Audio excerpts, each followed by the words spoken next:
Welcome back, everyone, to another episode of Dale's Rails. I want to first and foremost wish each and every one of you a safe and happy 4th. And as you can see here, I had a rather large box show up at my door. And I don't know about you, but I can't hardly wait to see what's inside. So how about you? Grab a seat, sit back, relax, because I'm going to let the sparks fly. Well, as you guys can see, it was just too large for me to try to open the train room, so I had to bring it in here. You know, and it's probably one of those things like, what were you thinking? But it's a complete 027 train set, so that's why this box is so large. And this is just one of those things that speaks to you. You guys know what I mean. In fact, it spoke to me all the way from Trains Warehouse in Beaufort, Georgia. And it started innocently enough, as most things like these do. And the conversation kind of went something like this. Dale, I'm a Santa Fe Mohawk. That's awesome. I don't have a Santa Fe Mohawk, but it's an MTH, and I don't collect MTH locomotives, but I'm a complete 027 conventional train set. That's right. I didn't notice that. But the Santa Fe never called their Mountains Mohawk. That was a New York Central. That's right. They didn't. Which makes this the only 027 conventional Santa Fe Mohawk set out there. But I don't need another conventional steam engine. Apparently, you didn't notice that the gondola came with a scrap metal load. I bet you don't have a Santa Fe caboose like this one. Are you sure you've seen the price? We're practically giving away the rolling stock for free. Well, as you can see, I lost the argument. I'm not surprised, though. I've discovered with age that my willpower, along with my muscles, is getting weaker. So that is pretty cool box too. That's the other thing. When you see that box, and the price of this, it was just crazy. This is a Rail King model because it's an 027 set. I'm going to start here with the rolling stock. Take a look. There's a nice tank car. They're all Santa Fe. Here's the, we'll just take this gondola out.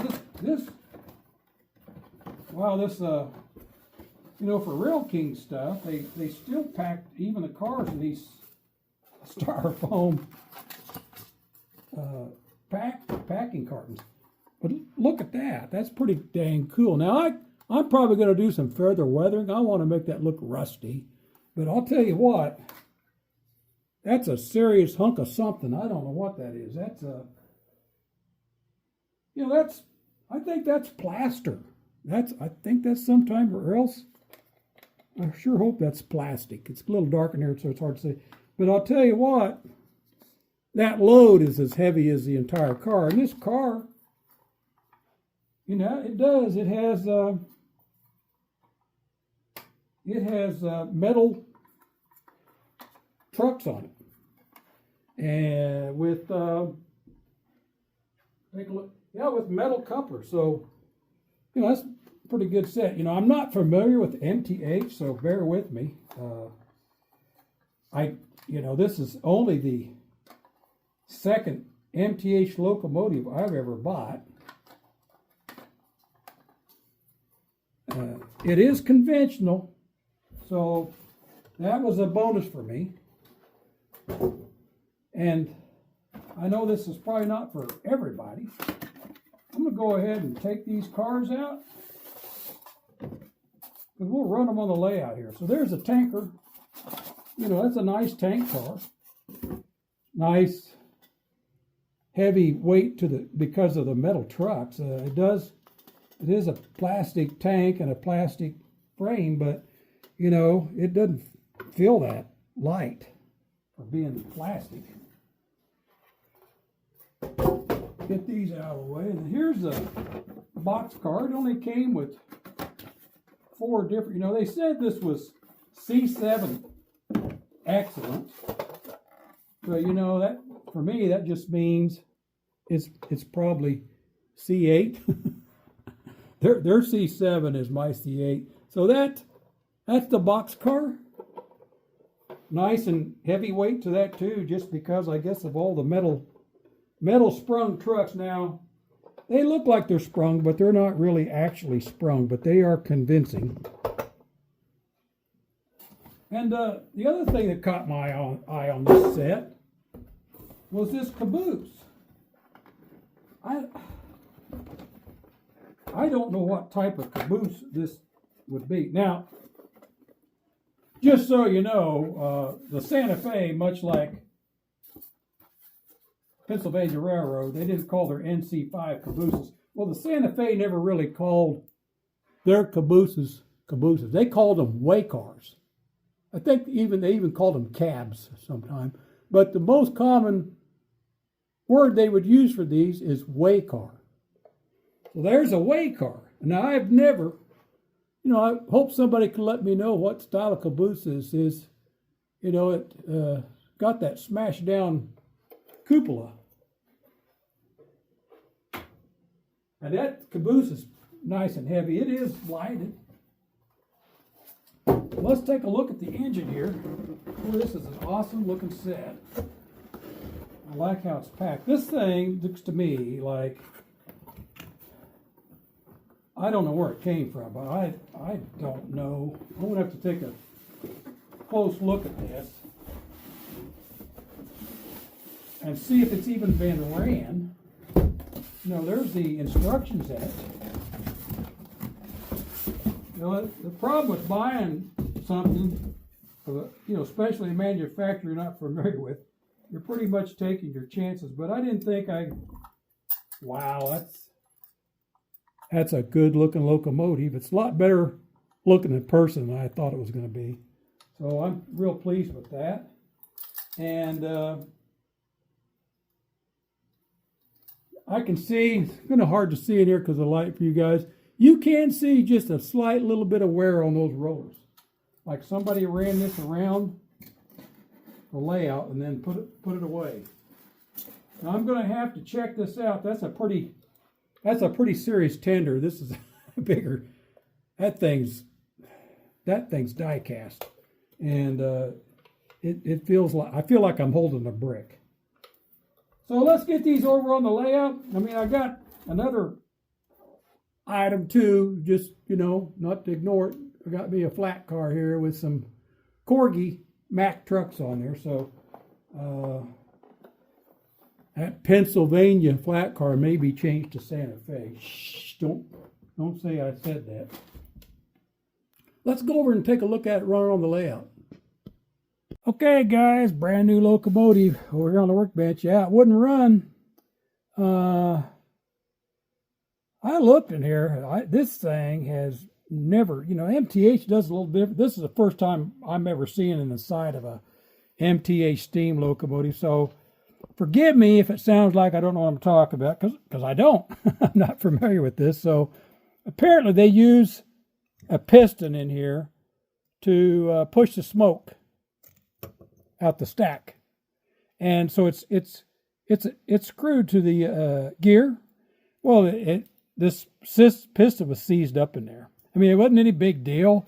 I mean, this is part of the issues you're going to run into buying even brand new locomotives that are this old, never ran before. You're probably going to run into this because This doesn't appear like this has ever had smoke fluid in it, so it doesn't surprise me. Not a big deal, guys. I'm going to take a Scotch-Brite pad, just because Scotch-Brite pad's really, really good. And what I did to get that out of there, I've had to take quite a few screws out, but it isn't that big a deal. It's pretty simple. And I'm going to take a Scotch-Brite and then just go over that real quick. It wasn't any big deal to get out of there, really. And just take and just kind of buff that off of there. And I'm also going to take some and go inside the cylinder there, and just to make it, nice and smooth, so I don't have any more issues like that. What I did, this thing was seized in there solid. Once I took I took all my might, I couldn't push that piston. So what I did, I just shot a little oil down in there, and then I took pretty crude, that's electrician style, and then just tapped on the end of the shaft a little. I didn't get carried away. It just took a little tapping action. After that oil I gave that oil a little bit of chance to kind of, work its way in there. And then, I'm going to put this back in. I may put a little bit of my synthetic grease on there just for insurance. See how it works. I'm learning here, so because this is all new to me. And maybe there's some of you that have these are probably cringing because I'm going to do what I just said I'm going to do. But it's not that big a deal really. So I'm going to clean the inside of this too. I've shot some oil down in there. So there's oil now, but this, it was dry as a bone before I did that. So that's probably why this piston has seized. It's never probably ran, or at least it hasn't ever had smoke fluid. So your smoke fluid probably acts as a lubricant to keep that lubricated. So it's not a big deal, guys. It's nothing to panic about. I just wanted to show you here real quick. This is going to be a pretty minor thing for me. I should have this ready to go here in just a little bit. Well, here she is. She's all ready to go. Got it all put back together. I think she's ready to make her maiden voyage now. But first, before we get underway, I thought it'd be good to hear a little bit about the 482 mountain type.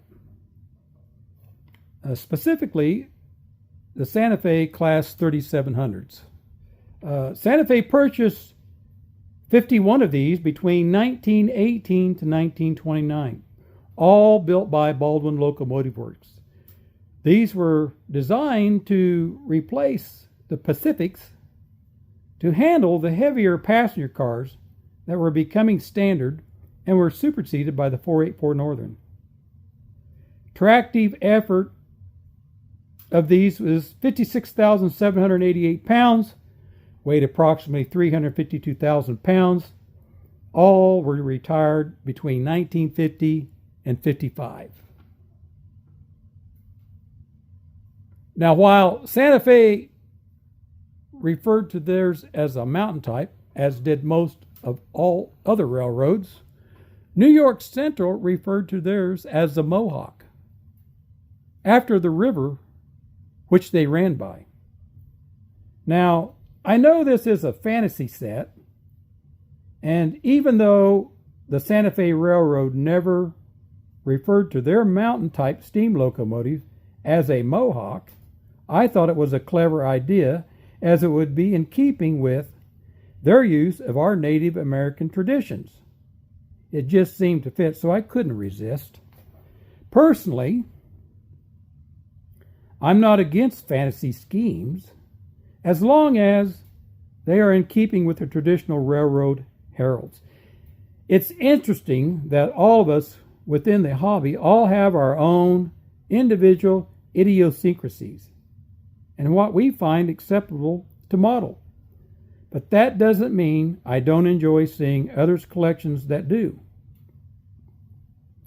That's what makes each of us unique. I see model railroading through the eye of the lens of art.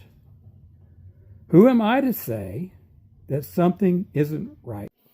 Okay, I thought it was good to do a side-by-side comparison. I didn't want to run by herself anyway, so she's accompanied here with a couple other Santa Fe engines just for a comparison. Up here on the inside loop, the Santa Fe 4115, that is a Lionel. It's a model of a Berkshire. That set, I believe, was from 2002. It was actually sold as a train set. All I have is just the engine and tender. That tender was equipped with rail sounds. It even has crew talk for then. And then down here on the lower loop, this is a K-line, the 2037 here. It's actually equipped with the exact same sound system as the 4115 with rail sounds. So they're identical rail sounds. So if they're running, they're going to sound the same. And then over here, the Atchison Topeka Santa Fe 8900, that is a 1979 set from MPC. That is from the FAR set for you guys that may be new to the hobby. The FAR series sets were the locomotives that were issued in the MPC era for the famous American railroads. And they're easy distinguishable by having this diamond on all the cars. This is a complete train set. Now, due to the fourth, I do have it kind of consistent with other cars. But all the cars that are in there is from the original set from the FAR series for this first series of FAR locomotives. And I think it's good to maybe try out the 3700. You know, it's just got a basic whistle. There's no proto sounds or anything like that with this.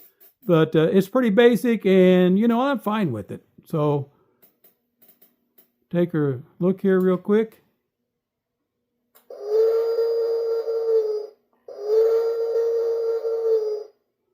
Yeah, that's about as good as it's going to get, and, you know, I'm fine with it. I'm really pretty pleased with this so far. It's right up my alley. It's conventional. Essentially, it's just like the ease of working on it is like a modern post-war version, only with a can motor, so which is really a bonus for me because, you know, I can always upgrade this with a little better sound system or, you know, different controls if I so desire. I don't know that I'm going to get involved with that. Probably maybe sounds. I might even put Lionel rail sounds in there. Don't tell MTH. So we'll check out the 4115. You know, like I said, the 2037, they're essentially the same rail sounds. This does have crew talks.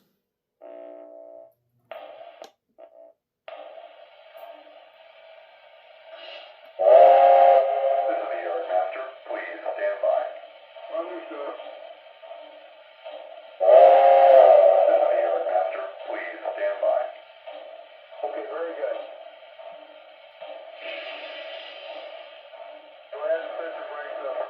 Okay.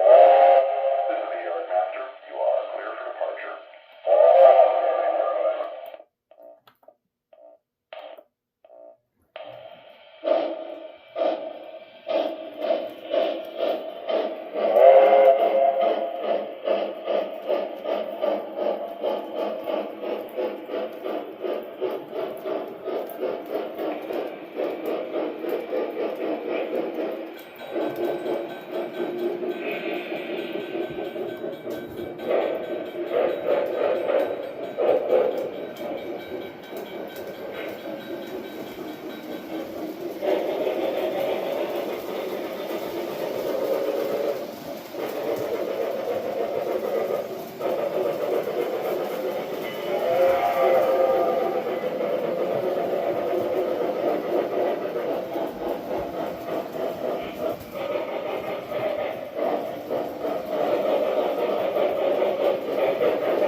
Okay, I think starting out here on the top. This is the Airmaster. You are clear for departure. Okay, thank you very much.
Well, I hope you guys found that as enjoyable as I did, and I think I'm really going to like this new MTH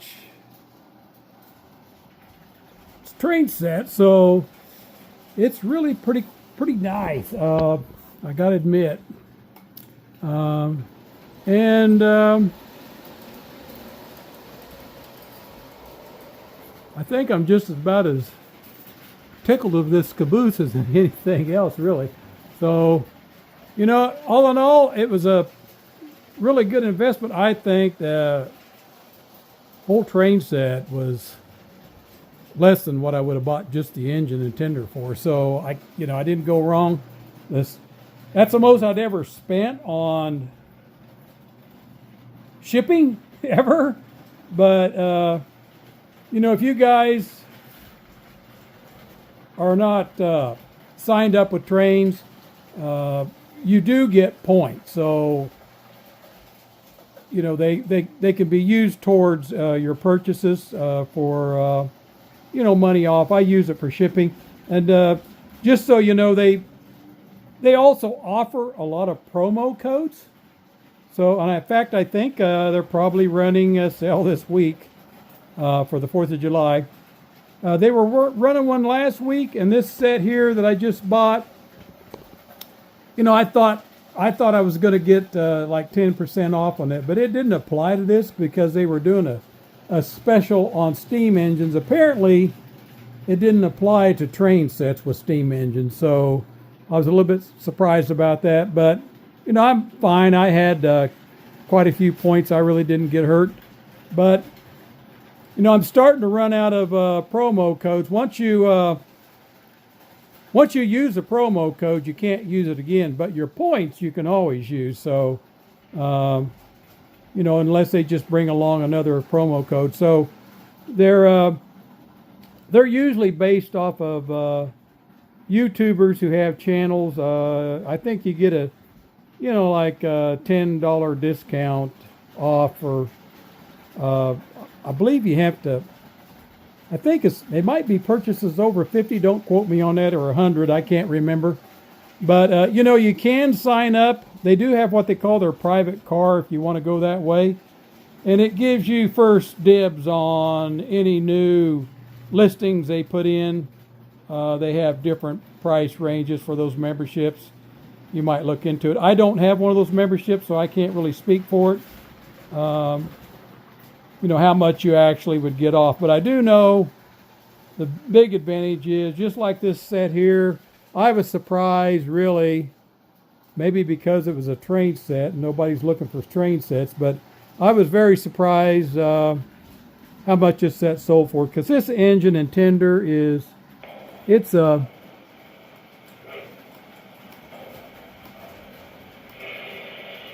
if I can get it come back here. You can't really probably tell by the video, but this engine, I think they said was C7, which they were talking about nicks and stuff and scratches. I don't even see a scratch on this anywhere. I'm not sure where they were looking. Maybe it was underneath or something, but this engine is in excellent shape. And I seen some wear on the rollers, but the fact that piston was seized up in there, I mean, it was seized solid, tells me it never had any smoke fluid in it. So I'm not sure. It makes you a little bit leery sometimes of these if they're some kind of a factory reject. But I'm not sure how trains works that. It seems to me like most of the stuff they're selling, it's not really, that's not what I've ever ran into. So you can find some stuff that are, they usually do a good job with listing their descriptions. So you can pretty much trust anything they say on there, unless they just have something mislisted. And if they do, they'll make it right. It's rare, I've seen it happen. But you're usually going to know right up front they mislist something because it's not for that locomotive, the description. Just be sure to read your descriptions, before you buy something. And of course, if the descriptions it's for diesel engine and what they're showing is a steam engine, you know that ain't right. So, and that's what I'm talking about. It's not like they're going to, mislist something intentionally. I think accidents happen. So, hope you guys enjoyed this session. And until next time, you're watching Dale's Rails. And thanks for watching.